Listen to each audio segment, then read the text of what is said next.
मौका दूंगा बजट के बाद। माननीय वित्त मंत्री जी। Honorable Speaker, I present the budget for the year 2021-2022. As introduction, Honorable Speaker, the preparation of this budget was undertaken in circumstances like never before. We knew of calamities that have affected a country or a region within a country. But what we have endured with COVID-19 through 2020 is sui generis. When I presented the budget 2020-2021, we could not have imagined that the global economy, already in throes of a slowdown, would be pushed into an unprecedented contraction. We could not have also imagined then that our people, as those in other countries, would have to endure the loss of near and dear ones and suffer hardships brought about due to a health crisis.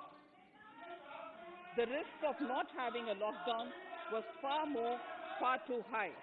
Within 48 hours of declaring a 3-week-long complete lockdown, the Prime Minister announced the Pradhan Mantri Garib Kalyan Yojana, valued at 2.76 lakh crores, that provided free food grain to 800 million people, free cooking gas for 80 million families for months, and cash directly to over 400 million farmers, women, elderly, the poor, and the needy. Even as a large section of citizens stayed home, milk, vegetables, fruit suppliers, health and sanitary workers, truck drivers, railways and public transport workers, bank employees, electricity workers, our annadatas, police, firemen and the armed forces all had to go about their work as normal, but with the additional anxiety of the virus hanging over them. We recognize this, and I think I speak on behalf of everybody in this august house when I express my heartfelt gratitude to these men and women for how they were able to carry out their work and duty to provide for the nation's basics over those crucial months. Speaker, sir, for public good, honorable members of parliament and members of legislative assemblies too offered their salaries. In May 2020, the government announced the Atmanirbhar Bharat package. To sustain the recovery further into the year, we also rolled out 2 more Atmanirbhar packages, 2 and 3. Total financial impact of all the Atmanirbhar Bharat packages, including measures taken by the RBI, was estimated to be about 27.1 lakh crores, which amounts to more than 13% of our GDP. As a government, we kept a watch on the situation and were proactive in our responses. The government, led by the Prime Minister, stretched its resources to deliver for most vulnerable sections of our society, the poorest of the poor, the Dalits, the tribals, the elderly, the migrant workers, and our children. The Pradhan Mantri Garib Kalyan Yojana, the 3 Atmanirbhar packages, and announcements made later were like 5 mini budgets in themselves. The Atmanirbhar packages accelerated our pace of structural reforms, redefinition of MSMEs, commercialization of the mining sector, agriculture and labor reforms, privatization of public sector undertakings, one nation, one ration card, production-linked incentive schemes are some of the notable reforms carried out during this period. Faceless income tax assessment, DBT, and financial inclusion are the others. Today, India has 2 vaccines available and has begun medically safeguarding not only her own citizens against COVID-19, but also those of 100 or more countries. It is added comfort to know that 2 or more vaccines are also expected soon. Honorable Prime Minister launched the vaccination drive by crediting and thanking our scientists. We are ever grateful for the strength and rigor of their efforts. Having said that, we are all reminded time and again that our fight against COVID-19 continues into 2021. Now, just as it happened after the two world wars, there are signs that the political, economic, and strategic relations in the post-COVID world are changing.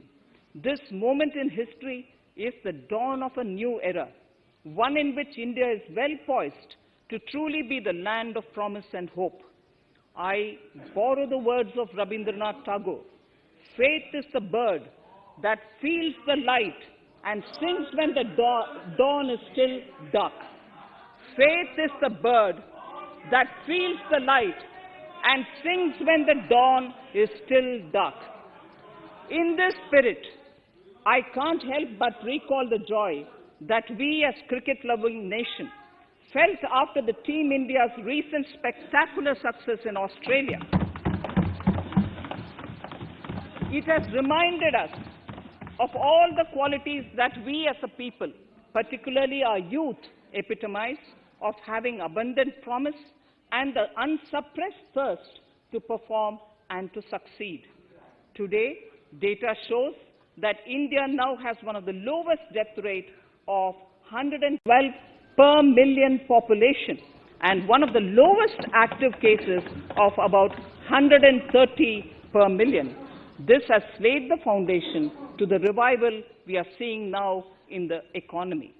This budget will be the first of this new decade.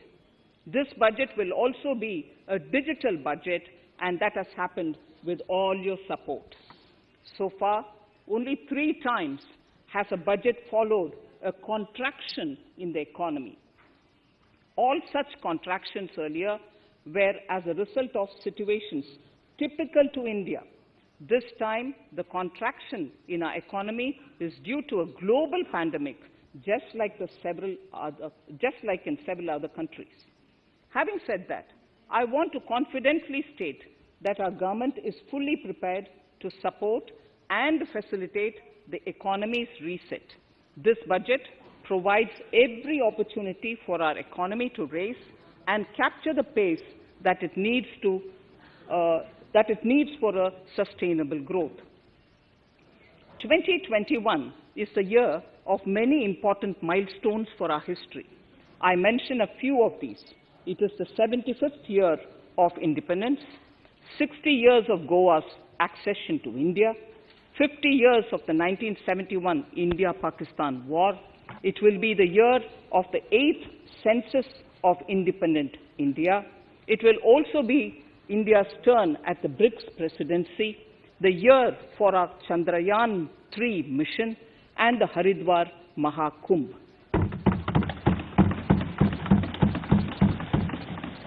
Honorable Speaker, before I commence Part A of the budget, I want to take a moment to acknowledge how isolating and distancing seemed like insurmountable challenges for a country like ours that has people coming together in times of crisis.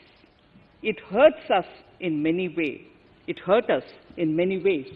I bow my head in respect to every citizen for the endurance shown in facing what was an undeniably a tough year for all our physical and mental well-being.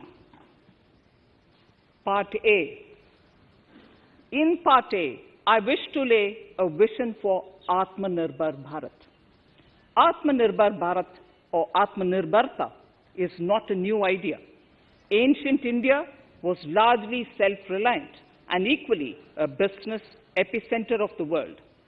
Atmanirbhar Bharat is an expression of the 130 crore Indians who have full confidence in their capabilities and skills. We are already part of international groupings such as the G20 and the BRICS, the Coalition for Disaster Resilient Infrastructure, and the International Solar Alliance are realities today due to India's efforts. The proposals in Part A will further strengthen the sankalp of nation first, doubling farmers' income, strong infrastructure, healthy India, good governance, opportunities for youth, education for all, women empowerment, and inclusive development, among others. Additionally, also on the path to fast implementation are the 13 promises we had made in the budget of 2015-16, which were to materialize during the Amrit Mahotsav of 2022 on the 75th year of our independence. They too resonate with the vision of Atmanirbharta. The budget proposals for 21-22 rest on 6 pillars: health and well-being, physical and financial capital and infrastructure, inclusive development for aspirational India, reinvigorating human capital, innovation and R&D, and a 6th, minimum government and maximum governance. I now move to talking about the first pillar, health and well-being. Even at the outset, I would like to say that the investment on health infrastructure in this budget has increased substantially. Progressively, as institutions absorb more, we shall commit more. Taking a holistic approach to health, we focus on strengthening 3 areas: preventive, curative, and well-being. Health systems. A new centrally sponsored scheme, PM Atmanirbhar Swasth Bharat Yojana, will be launched with an outlay of about 64,180 crores over 6 years. This will develop capacities of primary, secondary, and tertiary care health systems, strengthen existing national institutions, and create new institutions to cater to detection and cure of new and emerging diseases. This will be in addition to the National Health Mission. The main interventions under the scheme are support for over 17,000 rural and 11,000 urban health and wellness centers, setting up integrated public health labs in all districts, and 3,382 block public health units in 11 states, establishing critical care hospital blocks in 602 districts and 12 central institutions, strengthening of National Center for Disease Control, its 5 regional branches and 20 metropolitan health surveillance units, expansion of the integrated health information portal to all states and UTs to connect all public health labs, operationalization of 17 new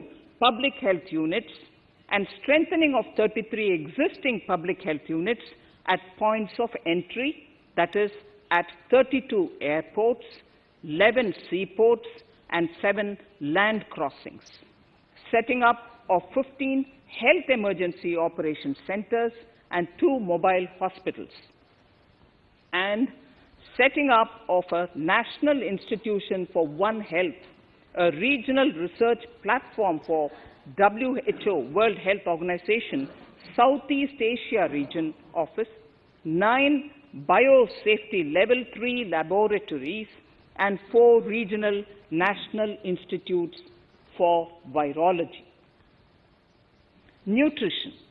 To strengthen nutritional content, delivery, outreach, and outcome, we will merge the supplementary nutrition program and the Poshan Abhiyan and launch the Mission Poshan 2.0.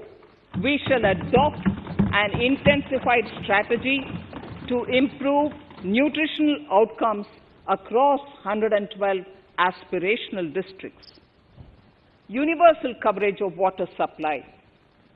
The World Health Organization has repeatedly stressed the importance of clean water, sanitation, and clean environment as a prerequisite to achieving universal health.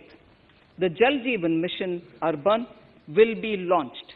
It aims at universal water supply in all 4,378 urban local bodies with 2.86 crores household tap connections, as well as liquid waste management in 500 Amrit cities. It will be implemented over 5 years with an outlay of 2,87,000 crores.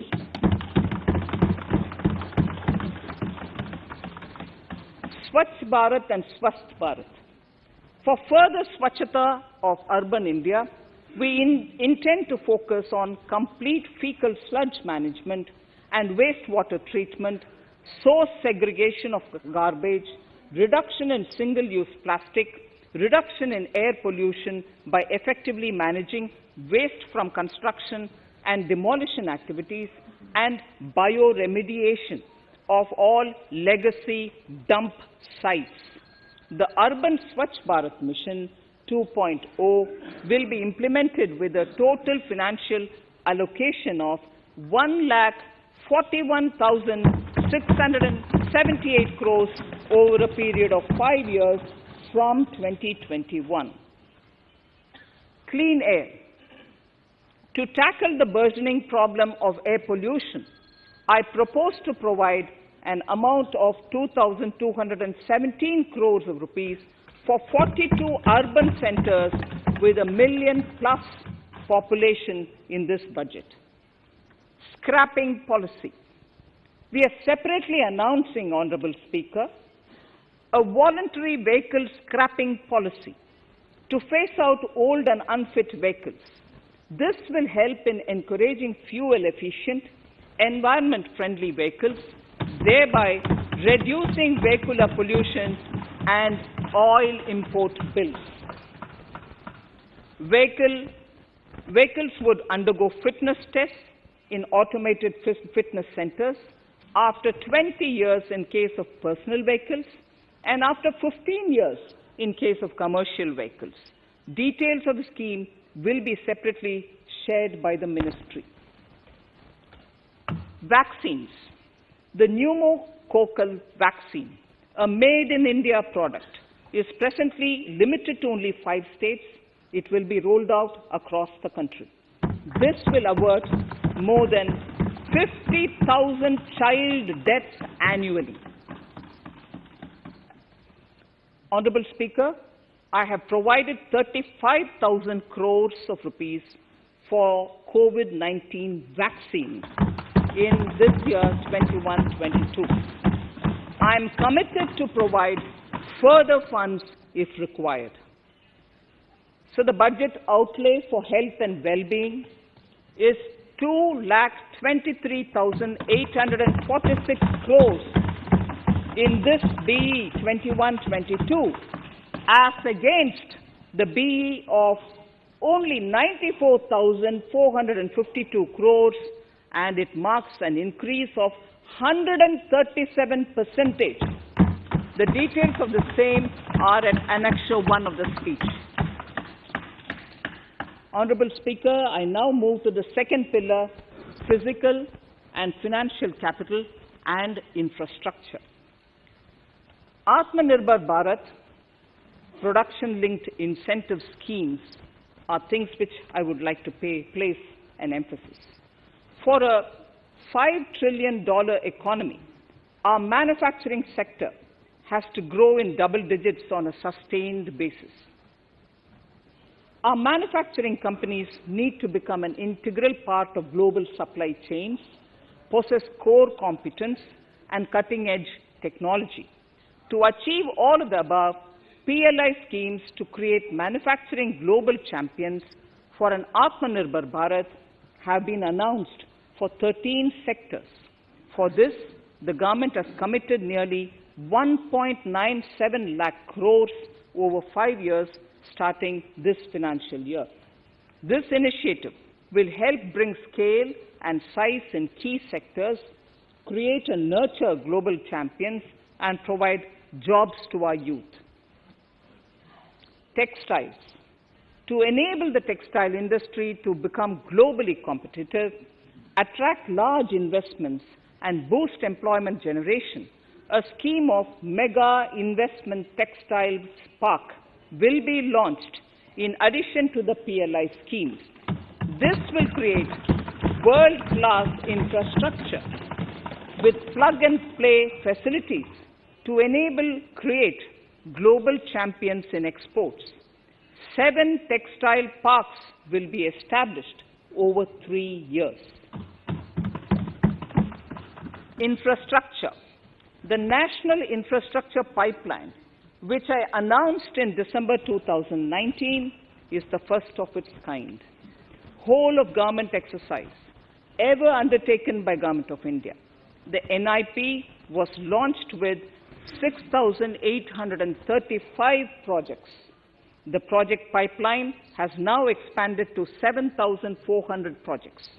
Around 217 projects worth rupees 1.10 lakh crores under some key infrastructure ministries have been completed. The NIP is a specific target which this government is committed to achieving over the coming years. It will require major increase in funding from both the government and the financial sector. In this budget, I propose to take concrete steps to do this in 3 ways. Firstly, by creating the institutional structures. Secondly, by a big thrust on monetizing assets. And thirdly, by enhancing the share of capital expenditure in central and state budgets. Infrastructure needs long-term debt financing.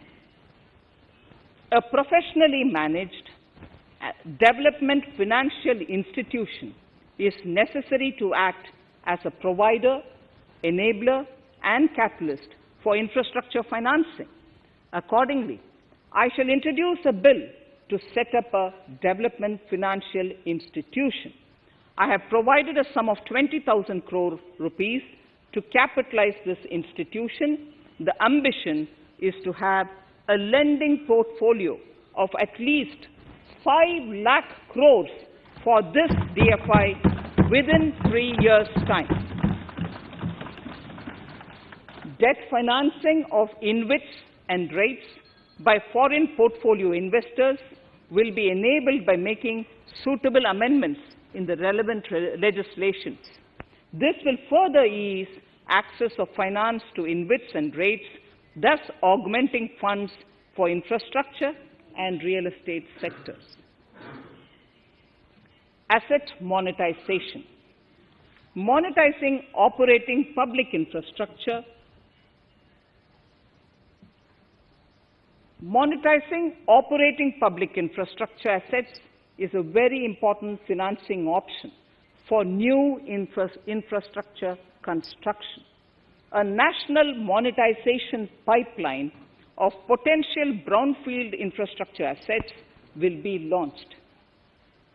An asset monetization dashboard will also be created for tracking the progress and to provide visibility to investors. Some important measures in the direction of monetization are National Highways Authority of India and the PGCIL each have sponsored one InvIT that will attract international and institutional investors. 5 operational roads with an estimated enterprise value of 5,000 crores of rupees are being transferred to the NHAI InvIT. Similarly, transmission assets of value 7,000 crores will be transferred to the PGCIL InvIT. Railways will monetize dedicated freight corridor assets for operations and maintenance after commissioning. The next lot of airports will be monetized for operations and management concessions. Other core infrastructure assets that will be rolled out under the asset monetization programs are NHAI operational toll roads, 2 transmission assets of PGCL, 3 oil and gas pipelines of GAIL, Gas Authority of India Limited, IOCL and HPCL, airports Authority of India airports in Tier 2 and 3 cities, other railway infrastructure assets, warehousing assets of CPSE, such as the Central Warehousing Corporation and NAFED, among others, and sports stadiums. Sharp increase in capital budget. In the BE 2020-21, we had provided for 4.12 lakh crores for capital expenditure. It was our effort that in spite of resource crunch, we should spend more on capital, and we are likely to end this year at around 4.39 lakh crores, which I have provided in the RE of 2020-2021. For 21-22, I propose a sharp increase in capital expenditure and thus have provided 5.54 lakh crores, which is 34.5% more than the BE of 2020-2021. Of this, I have kept a sum of more than 44,000 crores in the budget head of the Department of Economic Affairs to be provided for projects, programs, or departments that show good progress in capital expenditure and are in need of further funds. Over and above this expenditure, we would also be providing more than 2 lakh crores to states and autonomous bodies for their capital expenditure. We will also work out specific mechanisms to nudge states to spend more of their budget on creation of infrastructure.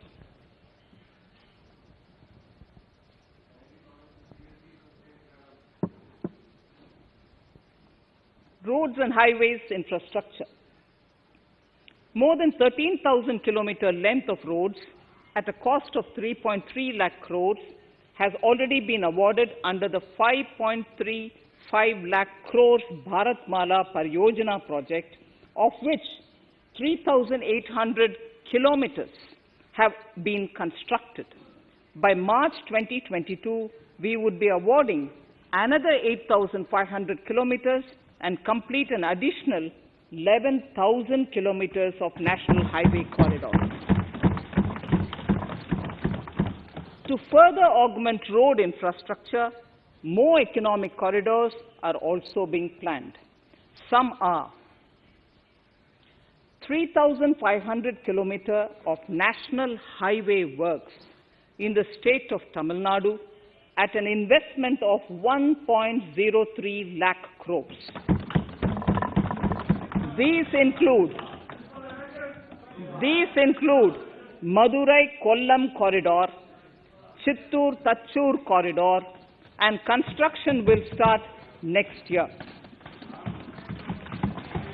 Second, 1,100 kilometers of national highway works in the state of Kerala at an investment of 65,000 crores,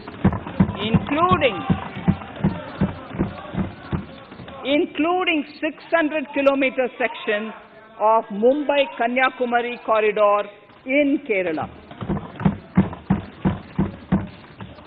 Third, 675 kilometers of highway works in the state of West Bengal at a cost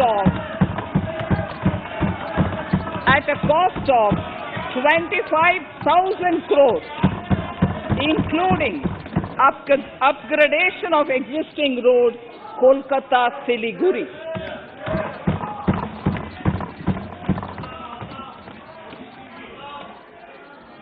National highway works of around 19,000 crores are currently in progress in the state of Assam. Further works of more than 34,000 crores covering more than 1,300 kilometers of national highways will be undertaken in the state in the coming 3 years. Some of the flagship corridors and other important projects that would see considerable activity in 2021-22 are in Annexure 2 to my speech.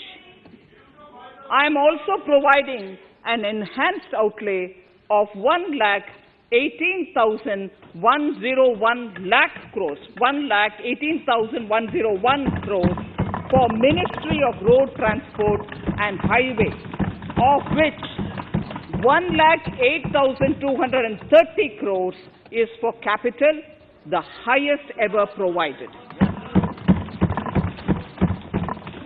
Railway infrastructure. Honorable Speaker, sir, Indian Railways have prepared a National Rail Plan for India 2030. The plan is to create a future-ready railway system by 2030. Bringing down the logistic costs for an industry is at the core of our strategy to enable Make in India. It is expected that Western Dedicated Freight Corridor and Eastern Dedicated Freight Corridor will be commissioned by June 2022. The following additional initiatives are also proposed. The Sonnagar-Gomo sections, 263 kilometers of Eastern Dedicated Freight Corridor, will be taken up in PPP mode in this year itself. Gomo-Dankuni section of 274.3 kilometers will be also taken up shortly in short succession. We will undertake future dedicated freight corridor projects, namely East Coast Corridor from Kharagpur to Vijayawada, East-West Corridor from Bhusaval to Kharagpur to Dankuni, and North-South Corridor from Itarsi to Vijayawada. Detailed project reports will be undertaken in the first phase. Broad gauge route kilometers, RKM as I referred to, electrified is expected to reach 46,000 kilometers, 46,000 RKM. That is 72% by end of 2021 from 41,548 RKMs on 1st October 2020. 100% electrification of broad gauge routes will be completed by December 2023. For passenger convenience and safety, the following measures are being proposed. We will introduce the aesthetically designed Vista Dome LHB coach on tourist routes to give better travel experience to passengers. The safety measures undertaken in the past few years have borne results. To further strengthen this effort, high-density network and highly utilized network routes of Indian Railways will be provided with an indigenously developed automatic train protection system that eliminates train collision due to human error. I am providing a record sum of 1,10,055 crores for railways, of which 1,07,100 crores is for capital expenditure only. Urban infrastructure. We will work towards raising the share of public transport in urban areas through expansion of metro rail networks and augmentation of city bus services. A new scheme will be launched at a cost of 18,000 crores to support augmentation of public bus transport services. The scheme will facilitate deployment of innovative PPP models to enable private sector players to finance, to acquire, to operate, and to maintain over 20,000 buses. The scheme will boost the automobile sector, provide fillip to economic growth, create employment opportunities for our youth, and enhance ease of mobility for urban residents.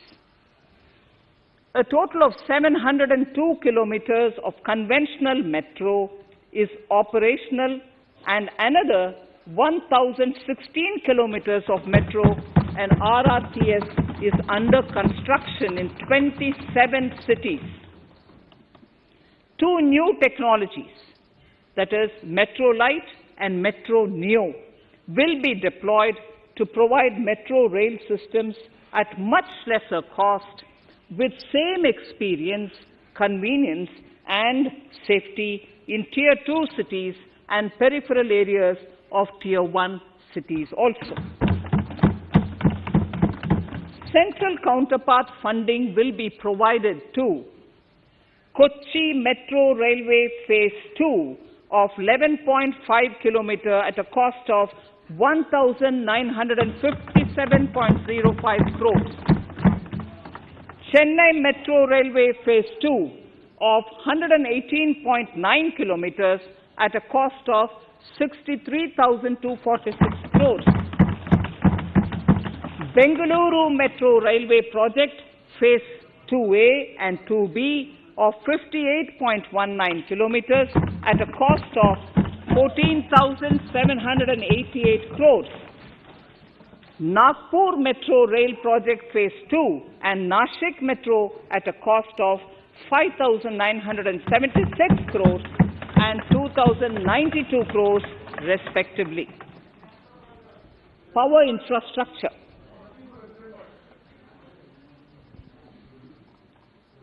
The past 6 years have seen a number of reforms and achievements in power sector. We have added 139 gigawatts of installed capacity, connected an additional 2.8 crore households, and added 1.41 lakh circuit kilometers of transmission lines. The distribution companies across the country are monopolies, either government or private. There is a need to provide choice to the consumers by promoting competition. A framework will be put in place to give consumers alternatives to choose from among more than one distribution companies. I read that sentence again. A framework will be put in place to give consumers alternatives to choose from among more than one distribution company. The viability of distribution companies is a serious concern. A revamped, reforms-based, results-linked power distribution sector scheme will be launched with an outlay of 3,05,984 crores over 5 years. The scheme will provide assistance to DISCOMs for infrastructure creation, including prepaid smart metering, feeder separation, upgradation of systems, etc., tied to financial improvements. Prime Minister, while speaking at the 3rd Reinvestment Conference in November 2020, had announced plans to launch a comprehensive national hydrogen energy mission. It is now proposed to launch a hydrogen energy mission in 2021-22 for generating hydrogen from green power sources. Ports, shipping and waterways. Major ports will be moving from managing their operational services on their own to a model where a private partner will manage it for them. For the purpose, 7 projects worth more than 2,000 crores will be offered by the major ports on private-public partnership mode in FY 21-22.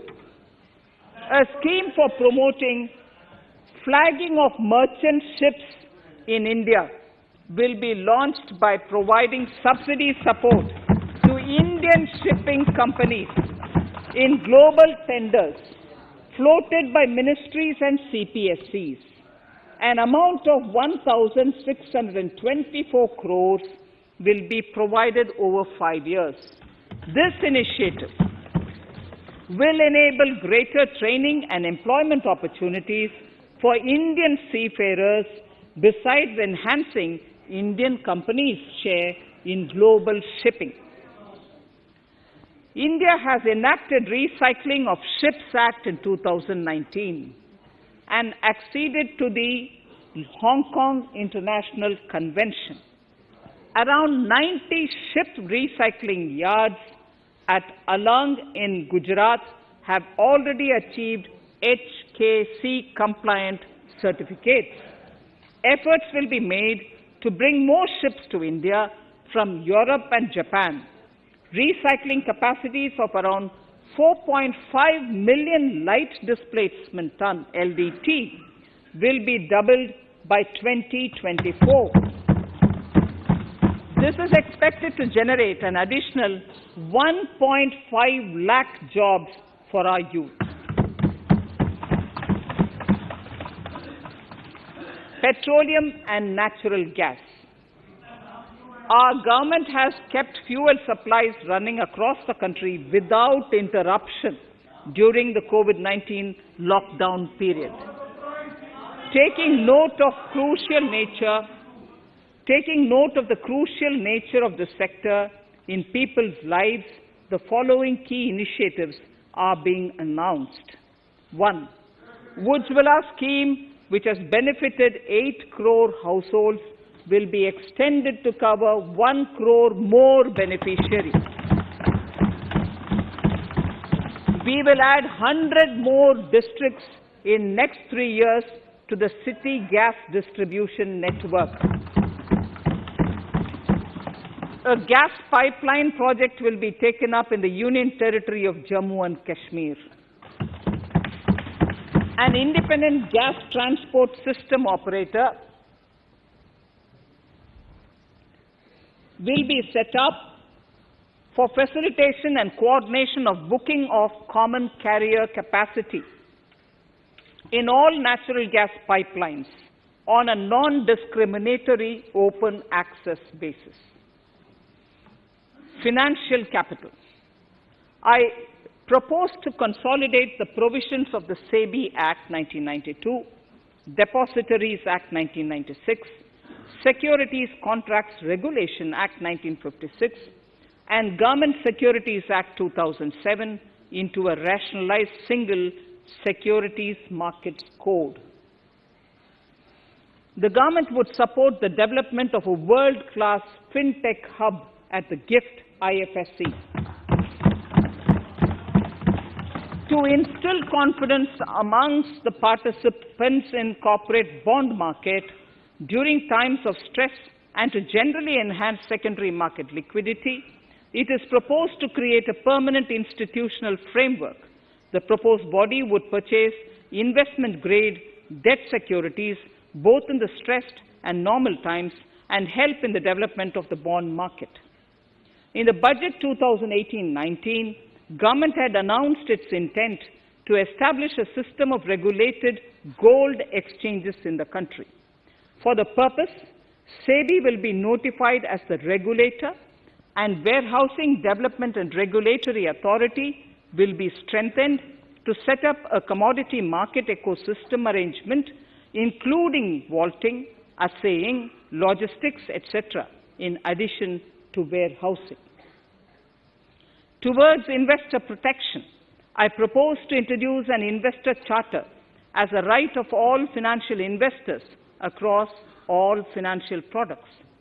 To give a further boost to the non-conventional energy sector, I propose to provide additional capital infusion of 1,000 crores to Solar Energy Corporation of India and 1,500 crores to Indian Renewable Energy Development Agency. I propose to amend the Insurance Act 1938 to increase the permissible FDI limit from 49% to 74% in insurance companies and allow foreign ownership and control with safeguards. Under the new structure, the majority of directors on the board and key management persons would be resident Indians, with at least 50% of directors being independent directors and specified percentage of profits being retained as general reserve. Stressed asset resolution by setting up a new structure. The high level of provisioning by public sector banks of their stressed assets calls for a measure to clean up the bank books. An asset reconstruction company limited an asset management company would be set up to consolidate and take over the existing stressed debt and then manage and dispose of the assets to alternative investment funds and other potential investors for eventual value realization.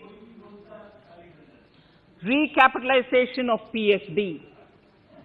To further consolidate the financial capital capacity of PSBs, further recapitalization of 20,000 crores is proposed in 21-22. Deposit insurance. Last year, government had approved an increase in the deposit insurance cover from 1 lakh rupees to 5 lakhs for bank customers. I shall be moving amendments to DICGC Act 1961 in this session itself to streamline the provision so that if a bank is temporarily unable to fulfill its obligations, the depositors of such bank can get easy and time-bound access to their deposits to the extent of the deposit insurance cover. This would help depositors of banks that are currently under stress. To improve credit discipline, while continuing to protect the interests of small borrowers, for NBFCs with minimum asset size of 100 crores, the minimum loan size eligible for debt recovery under the Securitization and Reconstruction of Financial Assets and Enforcement of Security Interests SARFAESI Act 2002, it is proposed to be reduced from the existing level of 50 lakhs to 20 lakhs. Company matters. The decriminalization of the procedural and technical compoundable offences under Companies Act 2013 is now complete. I now propose to take up decriminalization of the Limited Liability Partnerships Act 2008. Honourable Speaker, I propose to revise the definition under the Companies Act 2013 for small companies by increasing the threshold for paid-up capital from not exceeding 50 lakh to not exceeding 2 crores and turnover from not exceeding 2 crores to not exceeding 20 crores. This will benefit more than 2 lakh companies in easing their compliance requirements.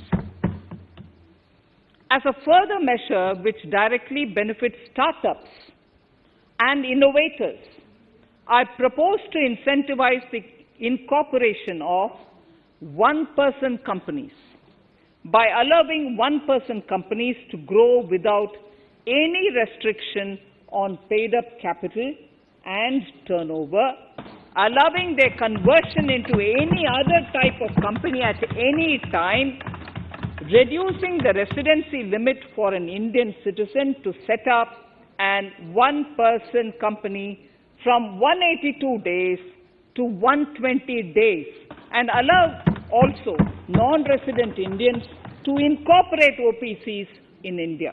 This will be a big boost for startups. To ensure faster resolution of cases, the NCLT framework will be strengthened, e-court system shall be implemented, and alternate methods of debt resolution and special framework for MSMEs shall be introduced. During the coming fiscal, we will be launching data analytics, artificial intelligence, machine learning driven MCA 2.1 version to MCA 21 version 3.0. MCA 21 version 3.0. This version 3.0 will have additional modules for e-scrutiny, e-adjudication, e-consultation, and compliance management. Disinvestment and strategic sale. In spite of COVID-19, we have kept working towards strategic disinvestment. A number of transactions, namely BPCL, Air India, Shipping Corporation of India, Container Corporation of India, IDBI Bank, Bharat Earth Movers Limited, Pavan Hans, Neelachal Ispat Nigam Limited, among others, would be completed in 21-22. Other than IDBI Bank, we propose to take up the 2 public sector banks and 1 general insurance company in the year 21-22. This would require legislative amendments, and I propose to introduce the amendments in this session itself. In 21-22, we would also bring the IPO of LIC, for which I am bringing the requisite amendments in this session itself. In the Atmanirbhar package, I had announced that we will come out with a policy of strategic disinvestment of public sector enterprises. I'm happy to inform the House that the government has the government has approved the said policy. The policy provides a clear roadmap for disinvestment in all non-strategic and strategic sectors. We have kept 4 areas that are strategic, where bare minimum CPSEs will be maintained and rest privatized. In the remaining sectors of all CPSEs will be privatized. The main highlights of the policy are mentioned in Annexure 3. To fast forward the disinvestment policy, I'm asking NITI to work out on the next list of centre public sector companies that would be taken up for strategic disinvestment. To similarly incentivize states to take to disinvestment of their public sector companies, we will work out an incentive package of central funds to states. Idle assets will not contribute to Atmanirbhar Bharat. The non-core assets largely consist of surplus land with government ministries and departments and public sector enterprises. Monetizing of land can either be by way of direct sale or concession or by similar means. This requires special abilities, and for this purpose, I propose to use a special purpose vehicle in the form of a company that would carry out this activity. In order to ensure timely completion of closure of sick or loss-making CPSEs, we will introduce a revised mechanism that will ensure timely closure of such units. I have estimated 1,75,000 crores as receipts from disinvestment in BE 21-22.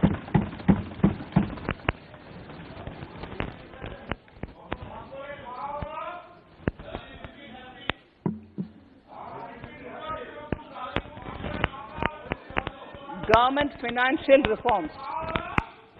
Under the Treasury single account, the TSA system, autonomous bodies directly draw funds from the government's account at the time of actual expenditure, saving interest costs. We will extend the TSA system for universal application from 21-22. On the recommendation of the 15th Finance Commission, we have undertaken a detailed exercise to rationalize and bring down the number of centrally sponsored schemes. This will enable consolidation of outlays for better impact. The government is committed to the development of multi-state cooperatives and will provide all support to them. To further streamline the ease of doing business for cooperatives, I propose to set up a separate administrative structure for them. So the third pillar of Atmanirbhar Bharat, inclusive development for aspirational India. Honorable Speaker, sir, under this pillar, I will cover agriculture and allied sectors, farmers' welfare and rural India, migrant workers and labor, and financial inclusion. Agriculture. Our government is committed to the welfare of farmers. The MSP regime has undergone a sea change to assure price that is at least 1.5 times the cost of production across all commodities.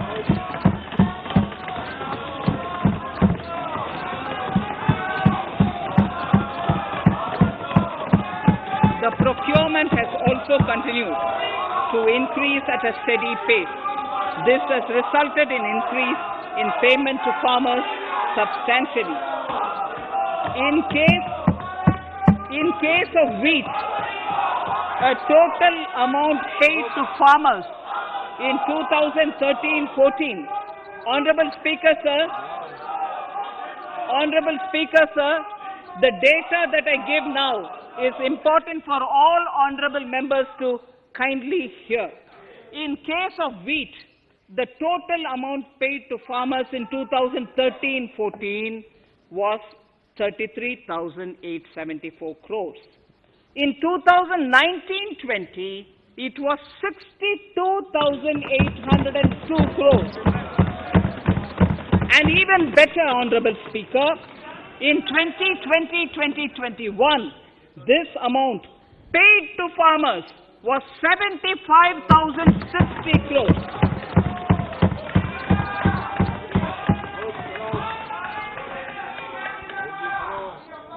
Honorable Speaker, again an important fact, the number of wheat growing farmers that were benefited increased in 2020-21 to 43.36 lakhs compared to 35.57 lakhs in 2019-20. That much of an increase within 1 year. For paddy, again an important data. For paddy, the amount paid in 2013-14 was 63,928 crores. In 2019-20, this increased to 1,41,930 crores. Even better, in 2020-2021, this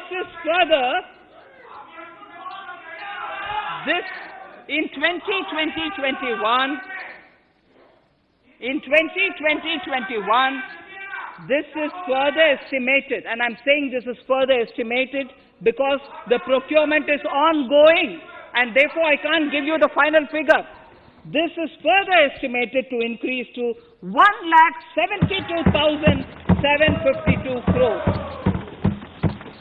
The number of farmers benefited increased from 1.24 crores in 2019-20 to 1.54 crores in 2020-21.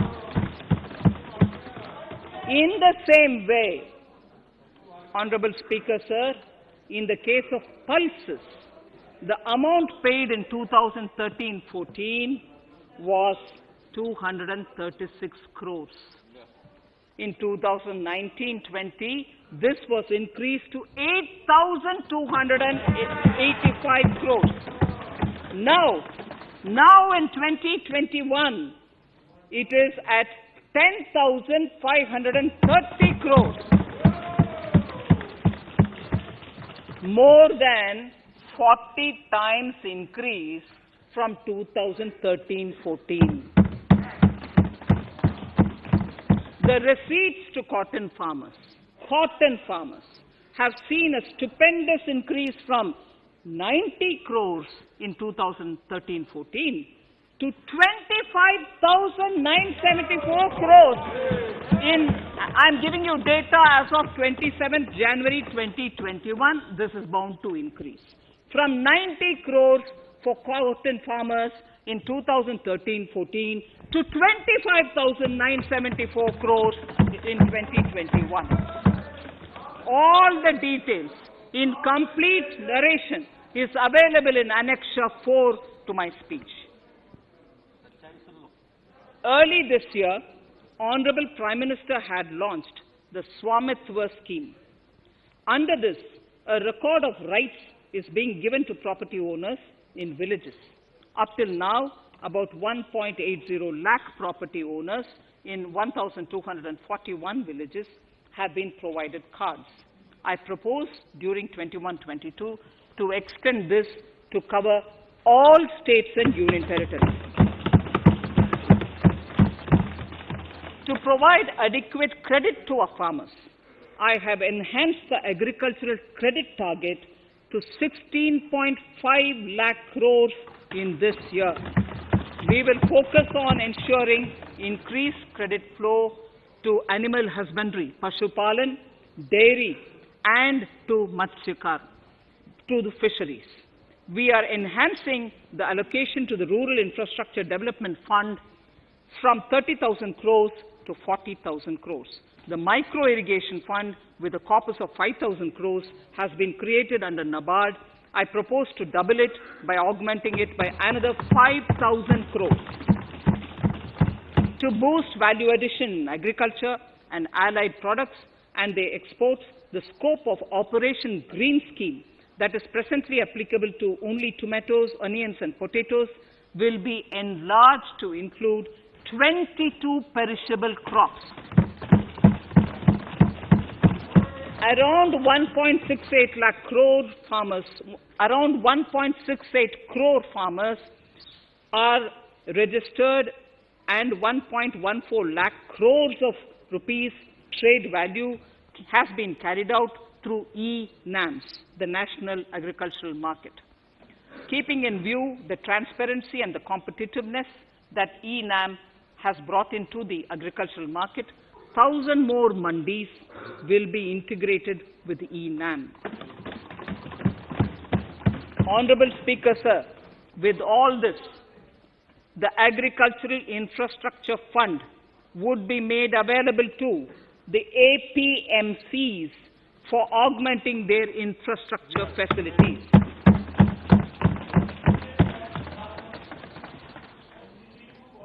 Fisheries. I am proposing substantial investments in the development of modern fishing harbors and fish landing centers. To start with, 5 major fishing harbors, Kochi, Chennai, Visakhapatnam, Paradip, and Petua Ghat, will be developed as hubs for economic activity. We will also develop inland fishing harbors and fish landing centers along the banks of rivers and waterways. Seaweed farming is an emerging sector with potential to transform the lives of coastal communities. It will provide large-scale employment and additional incomes. To promote seaweed farming and cultivation, I propose a multi-purpose seaweed park to be established in Tamil Nadu. Migrant workers and laborers. We have launched the One Nation, One Ration Card scheme, through which beneficiaries can claim their rations anywhere in the country. Migrant workers in particular benefit from the scheme. Those staying away from their families can partially claim their ration where they are stationed, while their family in their native places can claim the rest. I am happy to inform you that One Nation, One Ration Card plan is under implementation by 32 states and union territories, reaching about 69 crore beneficiaries. That's a total of 86% beneficiaries covered. The remaining 4 states and UTs will be integrated in the next few months. To further extend our efforts towards the unorganized labor force, migrant workers in particular, I propose to launch a portal that will collect relevant information on gig workers, building and construction workers, among others. This will help formulate health, housing, skill, insurance credit, and food schemes for all migrant workers. We will conclude a process that began 20 years ago with the implementation of the 4 labor codes. For the first time globally, social security benefits will be extended to gig and platform workers.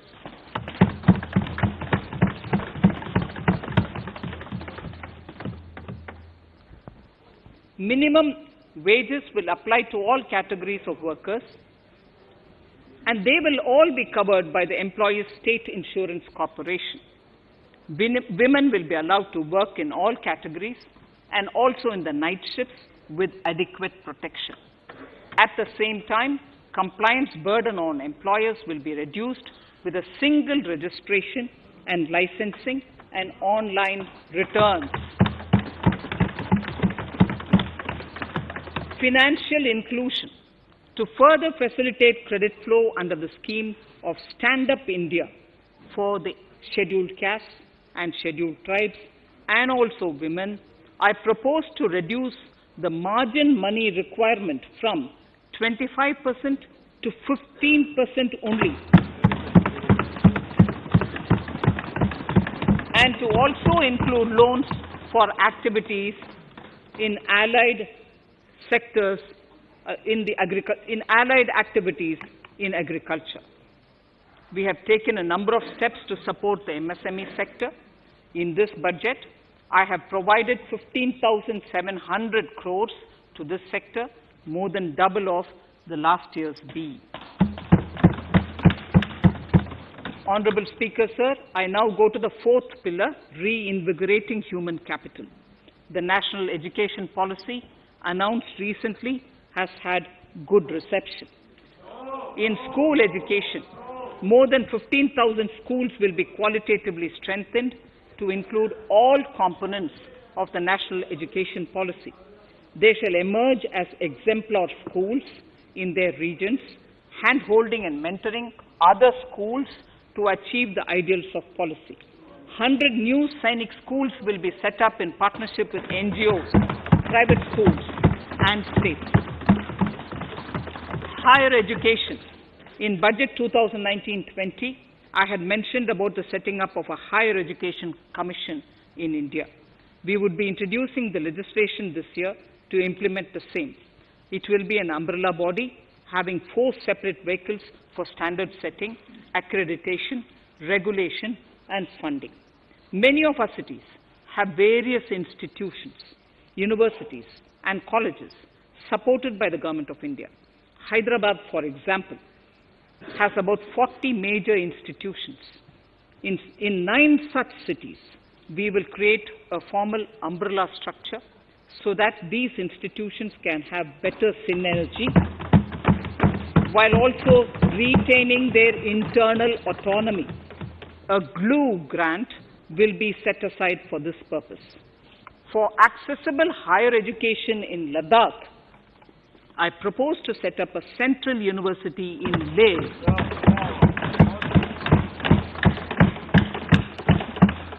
The other important projects to be taken up as a part of the NEP are listed in Annexure 5. Scheduled caste and scheduled tribes welfare. We have set ourselves a target of establishing 750 Eklavya model residential schools in our tribal areas. I propose to increase the unit cost of each such school from 20 crores, which is what it is now, to 38 crores, and for hilly and difficult areas to 48 crores. This would help creating robust infrastructure facilities for our tribal students. We have revamped the post-metric scholarship scheme for the welfare of scheduled caste students. I have also enhanced the central assistance in this regard. We are allotting 35,219 crores for 6 years till 25-26 to benefit 4 crores scheduled caste students. Skilling. In 2016, we had launched the National Apprenticeship Promotion Scheme. The government proposes to amend the Apprenticeship Act with a view to further enhancing apprenticeship opportunities for our youth. We will realign the existing scheme of National Apprenticeship Training Scheme for providing post-education apprenticeship, training of graduates and diploma holders in engineering. Over 3,000 crores will be provided for this purpose. An initiative is underway, Honorable Speaker, in partnership with the United Arab Emirates to benchmark skill qualifications, assessment and certification, accompanied by the deployment of certified workforce. We also have a collaborative intertraining program between India and Japan to facilitate transfer of Japanese industrial and vocational skills, techniques, and knowledge. We will take forward this initiative with many more countries also.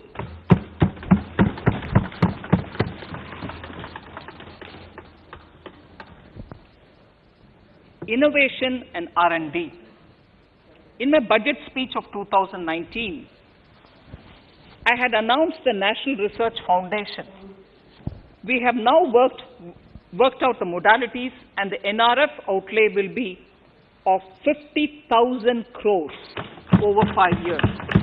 It will ensure that the overall research ecosystem in the country is strengthened with focus on identified national priority thrust areas. There has been a manifold increase in digital payments in the recent past.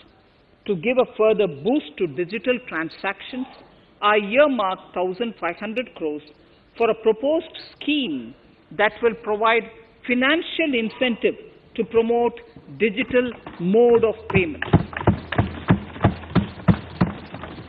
We will undertake a new initiative, National Language Translation Mission. This will enable the wealth of governance and policy-related knowledge on the Internet being made available in major Indian languages.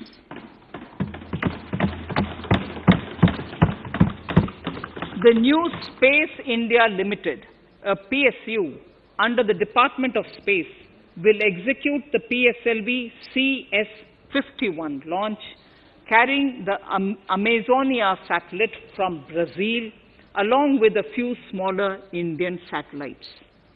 As part of the Gaganyaan mission activities, 4 Indian astronauts are being trained on generic spaceflight aspects in Russia. The first unmanned launch is slated for December 2021. Our oceans are a storehouse of living and non-living resources. To better understand this realm, we will launch a deep ocean mission with a budget outlay of more than 4,000 crores over 5 years. This mission will cover deep ocean survey exploration and projects for the conservation of deep sea biodiversity. I come to the 6th pillar, Honorable Speaker, minimum government, maximum governance. Honorable Speaker, sir, this is the last of the 6 pillars. This will outline plans for reforms in one of our core principles of minimum government, maximum governance. We have taken a number of steps to bring reforms in tribunals in the last few years for speedy delivery of justice. Continuing with the reforms process, I now propose to take further measures to rationalize the functioning of tribunals. We have introduced the National Commission for Allied Healthcare Professionals Bill in Parliament. National Commission for Allied Healthcare Professionals Bill in the Parliament, with a view to ensure transparent and efficient regulation of 56 allied healthcare professionals. Additionally, to bring about transparency, efficiency, and governance reforms in the nursing profession, the National Nursing and Midwifery Commission Bill will be introduced by the government for passing. To have ease of doing business for those who deal with government or CPSEs and carry out contracts, I propose to set up a conciliation mechanism and mandate its use for quick resolution of contractual disputes. This will instill confidence in private investors and contractors. Honorable Speaker, sir, the forthcoming census could be the first digital census in the history of India.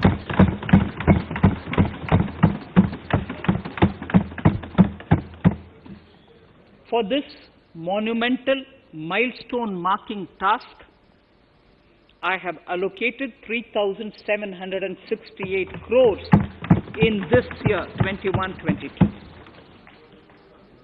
Honorable Speaker, Goa is celebrating the Diamond Jubilee year of the state's liberation from Portuguese rule. From the Government of India's side, I propose to grant 300 crores to the Government of Goa for the celebration. I propose to provide 1,000 crores for the welfare of tea workers, especially women and children in Assam and West Bengal. A special scheme will be devised for the same.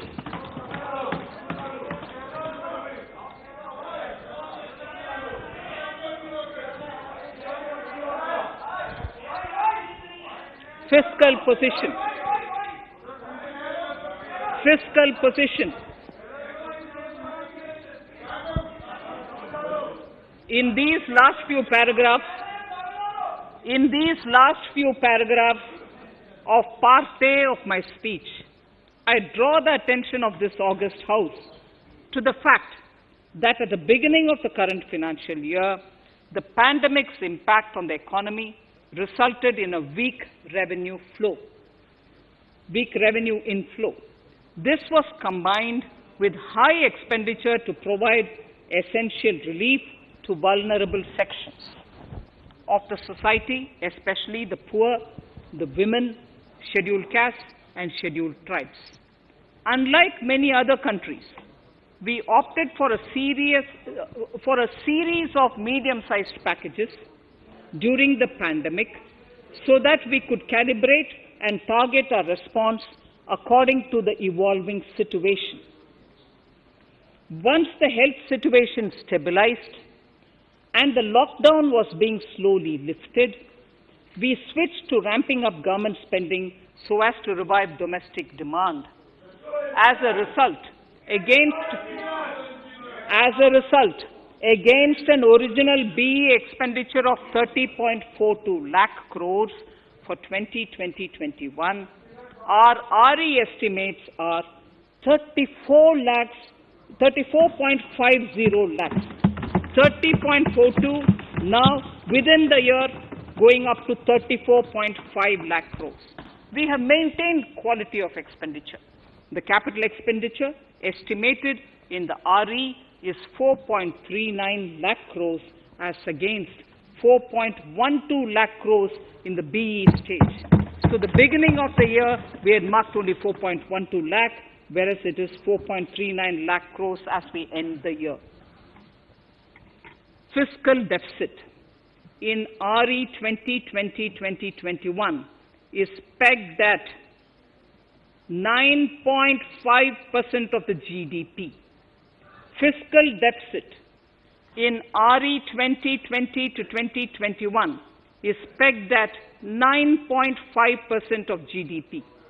We have funded this through government borrowings, multilateral borrowings, small saving funds, and short-term borrowings.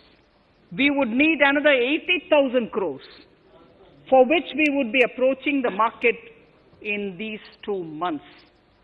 We would be needing another 80,000 crores, for which we would be approaching the markets in these 2 months.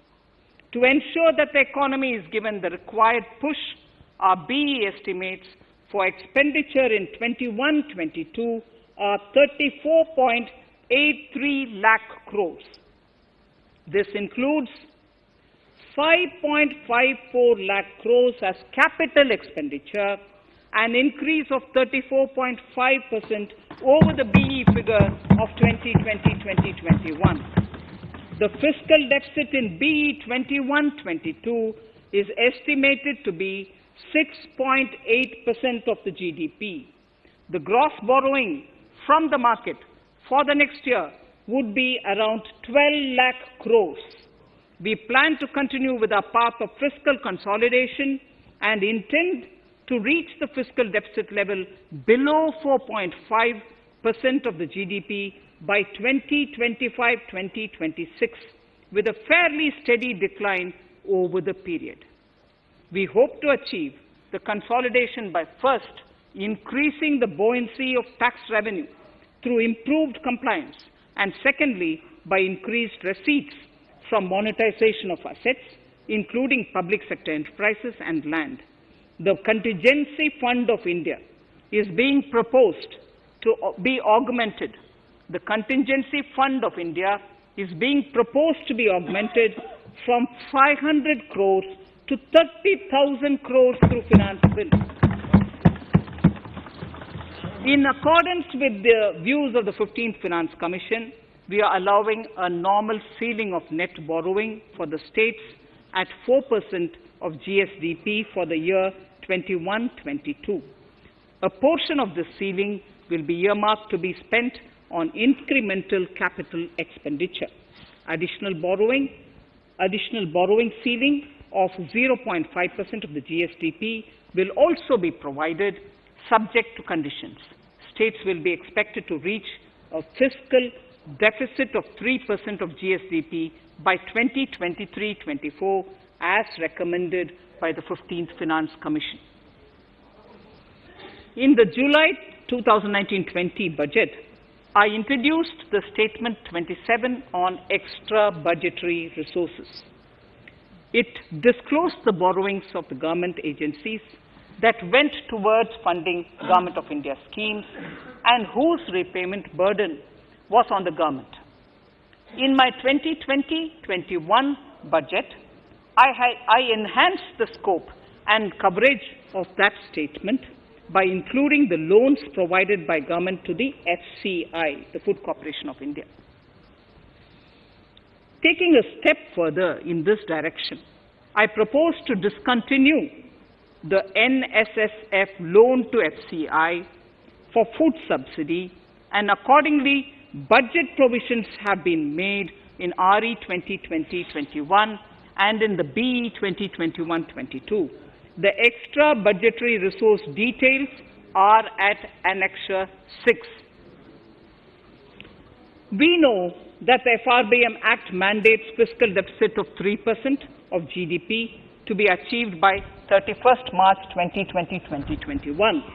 The effect of this year's unforeseen and unprecedented circumstances has necessitated the submission of a deviation statement under Sections 4 of Subclause 5 and Section 7, Subclause 3b of the FRBM Act, which I am laying on the table of the House as part of the FRBM documents.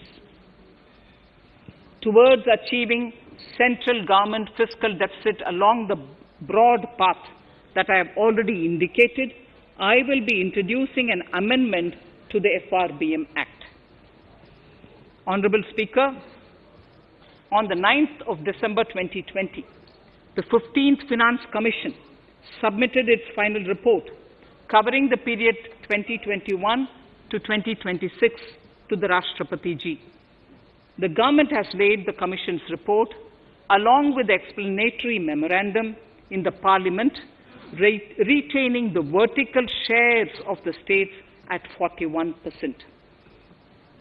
We recognize our commitment to fiscal federalism and propose, therefore, to adhere to this recommendation. Jammu and Kashmir in the 14th Finance Commission was entitled to get devolution being a state. Now the funds of the UTs of Jammu Kashmir and Ladakh would be provided by the centre. I have also provided on the Commission's recommendation 1,18,452 crores as revenue deficit grant to 17 states in 21-22, as against 74,340 crores to 14 states in 2020-21. Honorable Speaker, I would now move to Part B of my speech.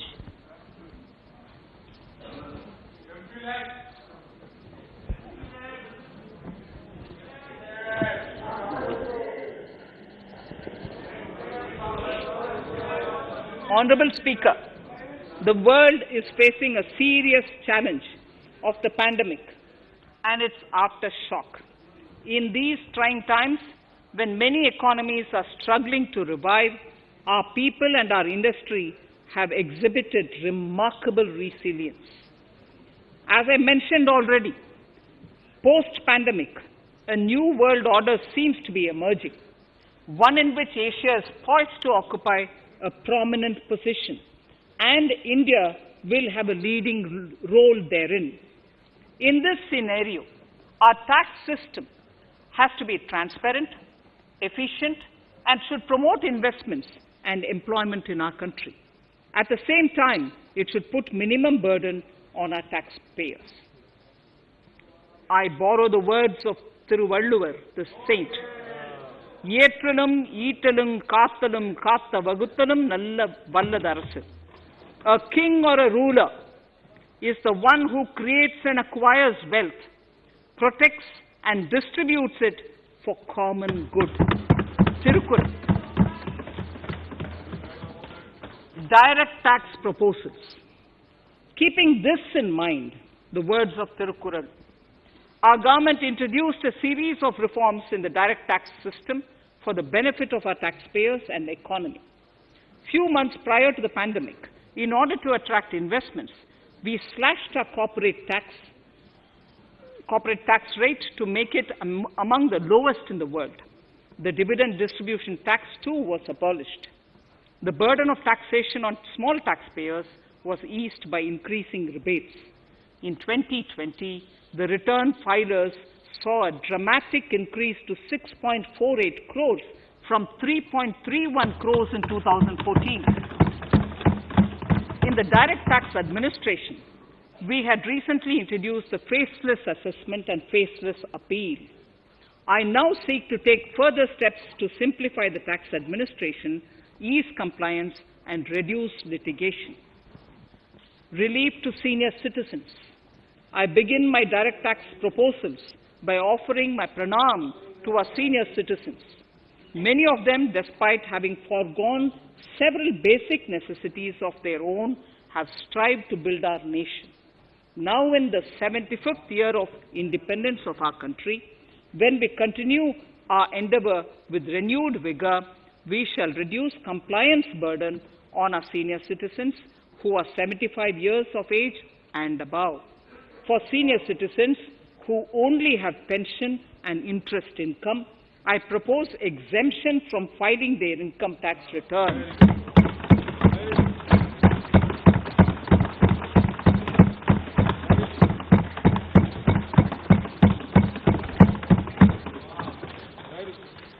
The paying bank will deduct the necessary tax on their income. Reduction in time for income tax proceedings. This is a very key announcement, if you are asking. Honourable Speaker, presently an assessment can be reopened up to 6 years and in serious tax fraud cases for up to 10 years. As a result, taxpayers have to remain under uncertainty for a very long time. I therefore propose to reduce this time limit for reopening of assessments to 3 years from the present 6 years.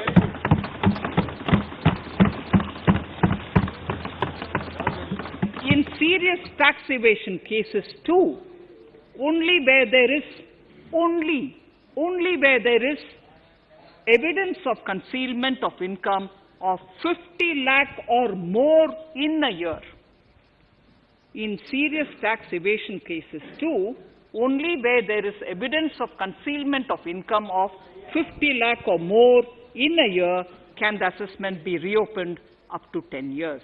Even this reopening can be done only after the approval of the Principal Chief Commissioner, the highest level of Income Tax Department.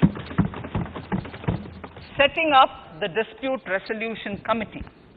Honourable Speaker, it has been the resolve of this government to reduce litigation, which mars the present taxation system. The government came out with the Direct Taxation Vivad Se Vishwas scheme to give taxpayers an opportunity to settle long-pending disputes and be relieved to further strain on their time and resources. The response from taxpayers has been the best ever, as over 110,000 taxpayers have already opted to settle tax disputes of over 85,000 crores under the scheme. To further reduce litigation for small taxpayers, I propose to constitute a dispute resolution committee for them, which will be faceless to ensure efficiency, transparency, and accountability. Anyone with a taxable income up to 50 lakh and disputed income up to 10 lakh shall be eligible to approach the committee. Faceless IT-AT. For ease of compliance and to reduce discretion, we are committed to make the taxation processes faceless. The government has already introduced faceless assessment and appeal this year. The next level of income tax appeal is the Income Tax Appellate Tribunal. I now propose to make this tribunal faceless. We shall establish a national faceless Income Tax Appellate Tribunal Center. All communication between the tribunal and the appellant shall be electronic. Where personal hearing is needed, it shall be done through video conferencing. Relaxations to NRI. When non-resident Indians return to India, they have issues with respect to their accrued incomes in their foreign retirement accounts. This is usually due to mismatch in taxation period. They also face difficulties in getting credit for Indian taxes in foreign jurisdictions. I propose to notify rules for removing their hardship of double taxation. Exemption from audit. Currently, if your turnover exceeds 1 crore, you have to get your accounts audited. In February 2020 budget, I had increased the limit for tax audit to 5 crores for those who carry out 95% of their transactions digitally. To further incentivize digital transactions and to reduce compliance burden, I propose to increase this limit for tax audit for such persons from 5 crores to 10 crores. Relief for dividend. In the previous budget, I had abolished the dividend distribution tax in order to incentivize investment. Dividend was made taxable in the hands of shareholders. Now, in order to provide ease of compliance, I propose to make dividend payment to rate and InvIT exempt from TDS. Further, as the amount of dividend income cannot be estimated correctly by the shareholders for paying advance tax, I propose to provide that advance tax liability on dividend income shall arise only after the declaration or payment of dividend. Also, for the foreign portfolio investors, I propose to enable deduction of tax on dividend income at lower treaty rate. Attracting foreign investment into infrastructure sector. In the last budget, for attracting foreign investment in the infrastructure sector, we had granted 100% tax exemption, subject to certain conditions, to foreign sovereign wealth funds and pension funds on their income from investment in Indian infrastructure. We have noticed that few of such funds are facing difficulties in meeting some of the conditions. In order to ensure that a large number of funds invest in India, I propose to relax some of these conditions relating to prohibition on private funding, restriction on commercial activities, and direct investment in infrastructure. In order to allow funding of infrastructure by issue of zero-coupon bonds, I propose to make notified infrastructure debt funds eligible to raise funds by issuing tax-efficient zero-coupon bonds. Affordable housing.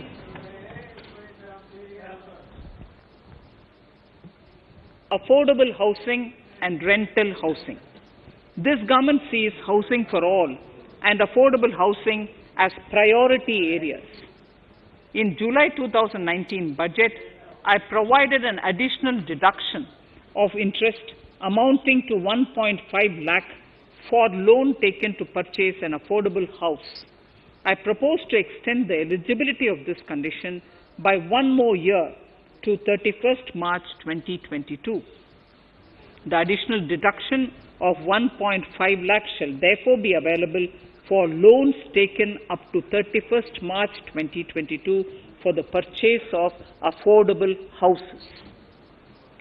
Further, to keep up the supply of affordable houses, I propose that the affordable housing projects can avail a tax holiday for 1 more year till 31st March 2022.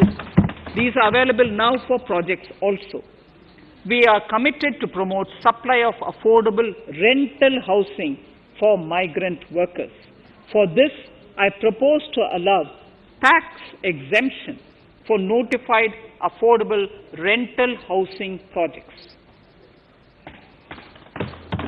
Tax incentives to IFSC. As I mentioned in Part A of this speech, the government is committed to making the International Financial Services Center in GIFT City a global financial hub. In addition to the tax incentives already provided, I propose to include, among others, tax holiday for capital gains for aircraft leasing companies, tax exemption for aircraft lease rentals paid to foreign lessors, tax incentive for relocating foreign funds in the IFSC, and to allow tax exemption to the investment division of foreign banks located in the IFSC. Pre-filling of returns. Honorable Speaker, in order to ease compliance for the taxpayer, details of salary income, tax payments, TDS, etc., already come pre-filled in income tax returns. To further ease filing of returns, details of capital gains from listed securities, dividend income, and interest from banks, post office, etc., will also be now pre-filled. Relief to small trusts. We hope to reduce compliance burden on small charitable trusts running educational institutions and hospitals. So far, there is a blanket exemption to such entities whose annual receipt does not exceed 1 crore of rupees. I now propose to increase this amount to 5 crores.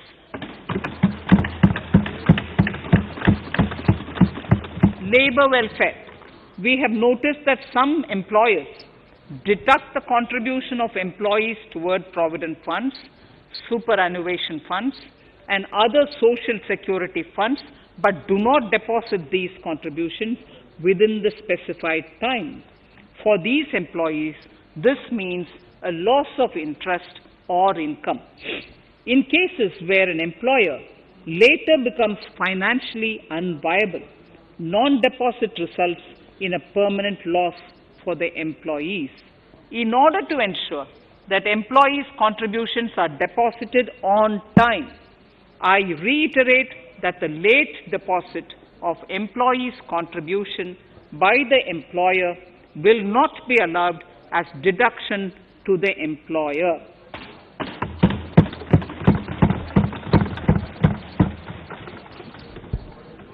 Incentives for startups. In order to incentivize startups in the country, I propose to extend the eligibility for claiming tax holiday for startups by 1 more year, till 31st March 2022.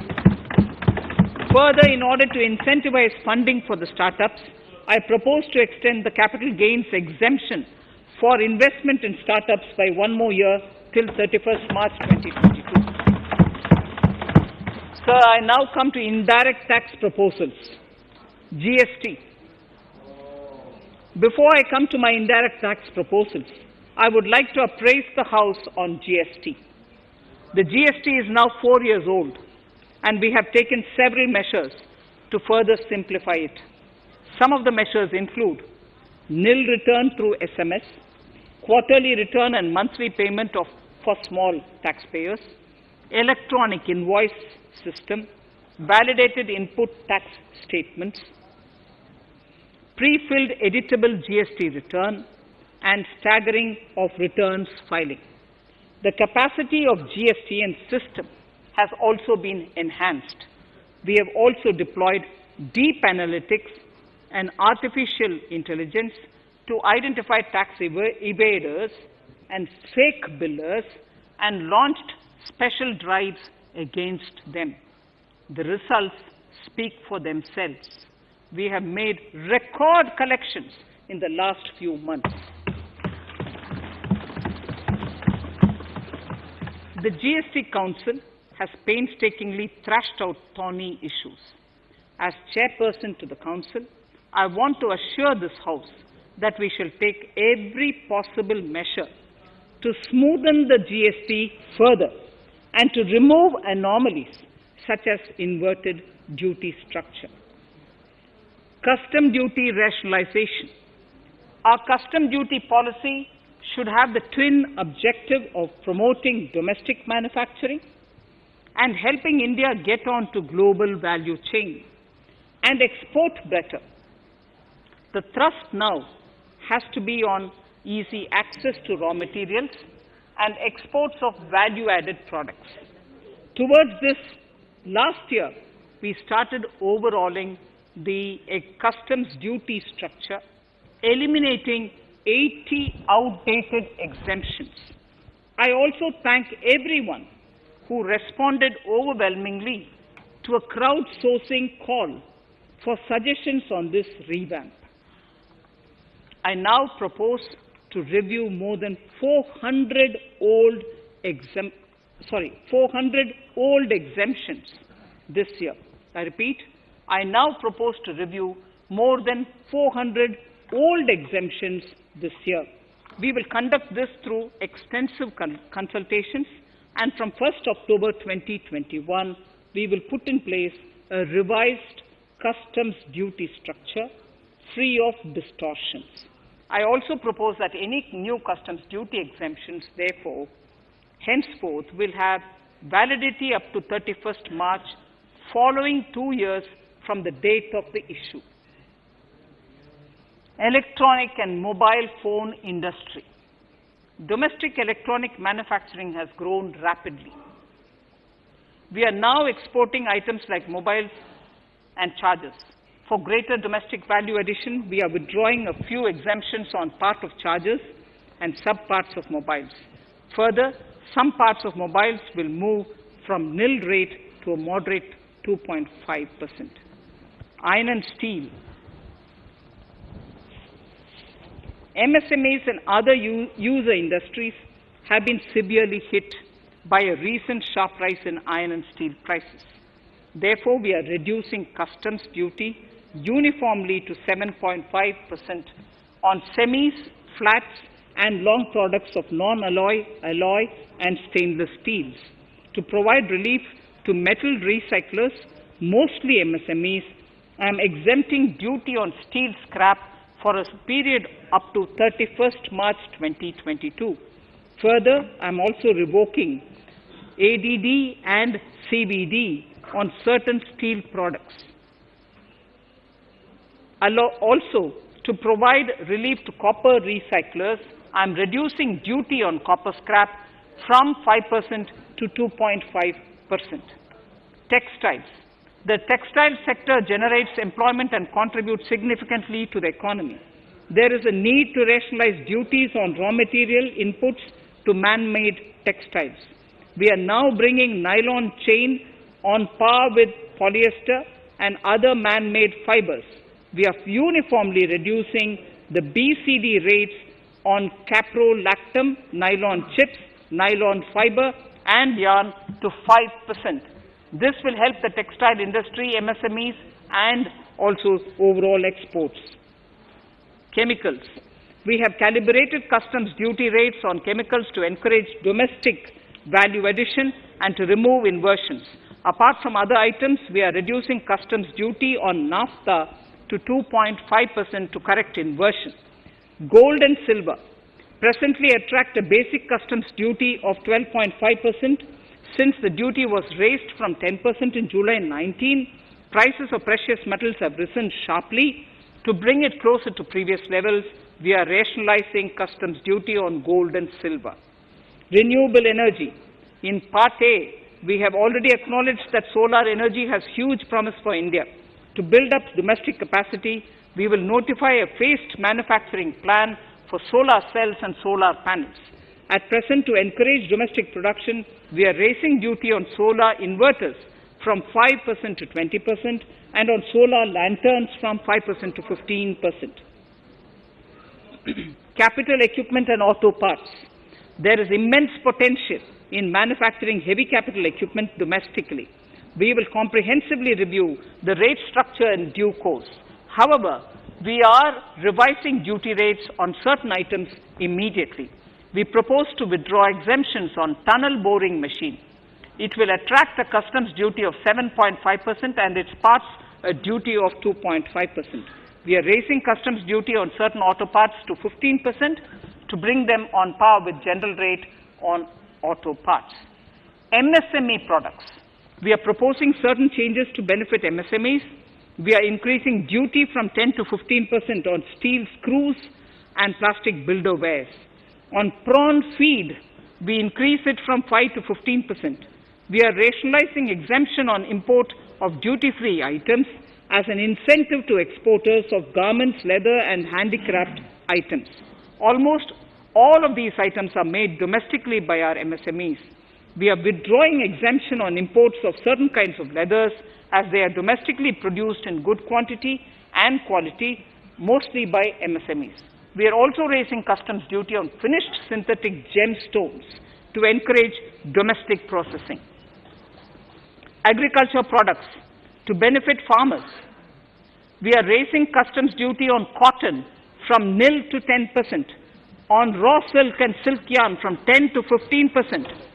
We are also withdrawing end-use-based concession on denatured ethyl alcohol. Currently, rates are being uniformly calibrated to 15% on items like maize, bran, rice bran, oil cake, and animal feed additives. There is an immediate need to improve agricultural infrastructure so that we produce more while also conserving and processing agricultural output efficiently. This will ensure enhanced remuneration for our farmers. To earmark resources for this purpose, I propose an agricultural infrastructure and development cess on a small number of items.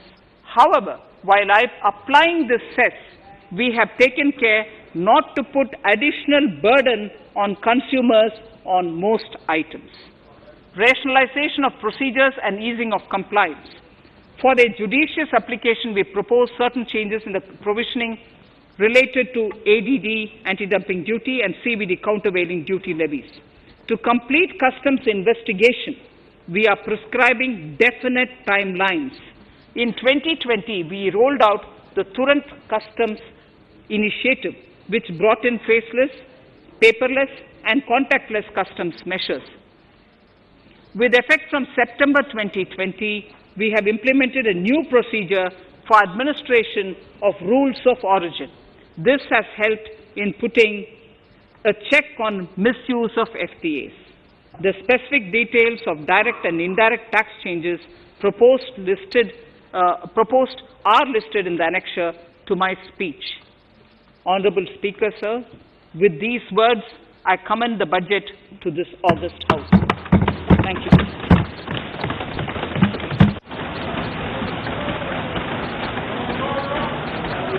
Item number 1, माननीय मंत्री जी, item number 1. Sorry, I don't have it with me. Sir, I wish to place on table the 15th Finance Commission report.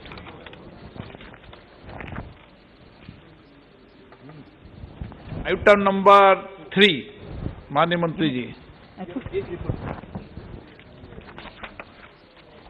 Sir, I wish to lay on the table the following statements under Section 3(1) of the Fiscal Responsibility and Budget Management Act 2003, the medium-term fiscal policy cum fiscal policy strategy statement and macroeconomic framework statement.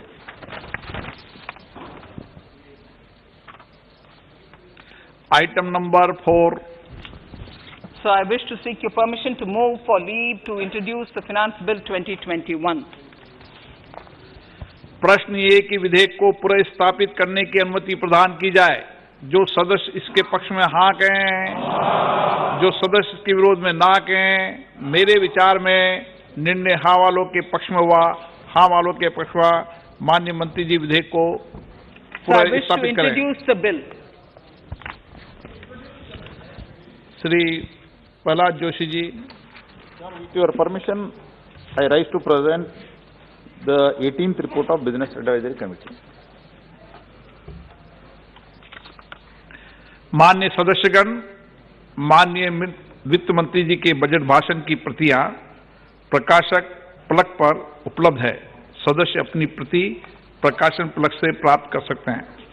माननीय सदस्यगण, जैसा कि आपको समाचार 2 के माध्यम से पहले सूचित किया जा चुका है कि बजट की प्रतियां आपको मेंबर्स पोर्टल के माध्यम से उपलब्ध कराई जा रही है।